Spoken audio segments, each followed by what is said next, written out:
극단적인 고용 불안의 위기에서는 자신들의 일자리를 지키기 위해 비정규직 여성 노동자들을 희생양으로 삼는 방패막이로 사용했던 것이다. 그것이 결국은 오늘날 비정규직이 정규직보다 많아 1,300만 명 중 800만 명을 넘어서고 있다.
(1840년) 당시 스노우 박사는 걱정이 많았습니다.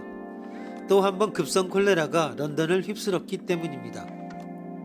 콜레라는 치명적일 뿐만 아니라 정말 수수께끼 같은 질병이었습니다. 갑자기 도시 전역을 휩쓸고 수천 명의 사람들을 사망에 이르게 한 뒤 감쪽같이 사라지는 것이었습니다. 스노우 박사는 다음 차례 콜레라 발병을 막기 위해 이 질병의 원인 규명이 중요하다는 것을 깨달았습니다.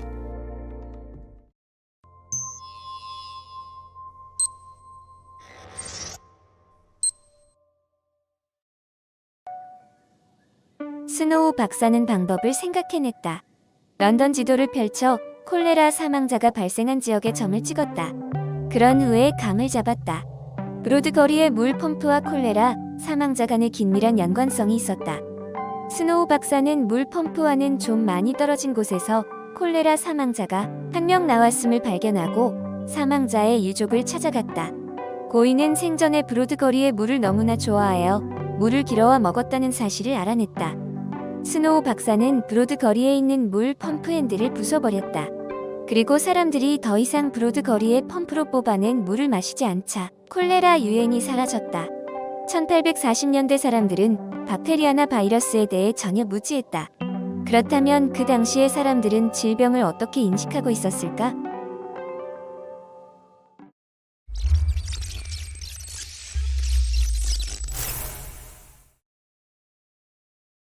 (1840년대) 의사들은 이 병의 원인을 알지 못했습니다. 박테리아나 바이러스가 뭔지 몰랐기 때문에 왜 일부는 감염되고 일부는 그렇지 않은지에 대해 파악하는 데 골치를 앓았습니다. 스노우 박사가 혼란스러워했던 것도 역시 너무나 당연합니다.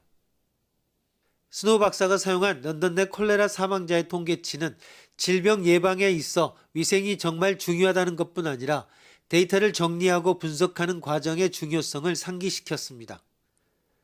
스노우 박사가 통계치의 적극 활용으로 암울한 상황을 변화시켜 수많은 인명을 구했다는 점은 이 이야기에서 분명하게 알 수 있습니다.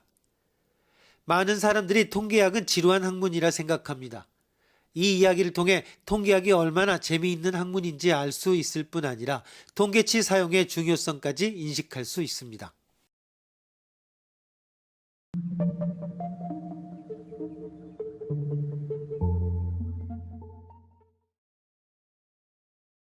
수학과 통계의 중요성을 보여주는 사례가 또 있습니다.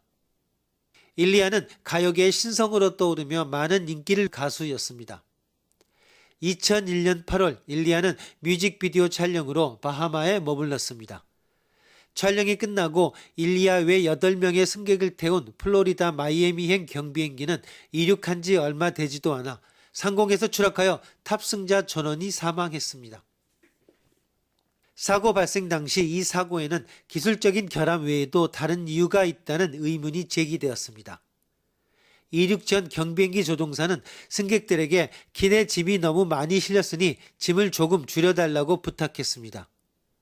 하지만 승객들은 단 하나의 짐도 내리지 않았고 조종사는 적재 중량이 초과된 채로 이륙할 수밖에 없었습니다. 이 경비행기는 세스나기 402B편으로 총 6명에서 8명의 승객을 태울 수 있었으며 비행기가 이륙할 수 있는 최대 허용 중량은 2,858kg이었습니다. 비행기 자체 중량과 자석을 합쳐 1,860kg이었으니 승객과 짐, 연료를 합한 무게는 998kg 미만이어야 했습니다. 그런데 연료가 363kg이었고 짐은 260kg이었습니다. 9명 승객의 몸무게를 합한 것이 374kg 미만이었어야 했다는 결론이 나옵니다. 비행기 중량, 연료, 짐과 승객의 무게를 모두 계산해 보았을 때 이 경비행기는 적어도 실제 허용 중량보다 317kg을 초과했다는 것을 알 수 있습니다. 중량 초과로 비행기는 공중에서 뜰 수조차 없었고 공항에서 멀지 않은 곳에서 추락해 버렸습니다.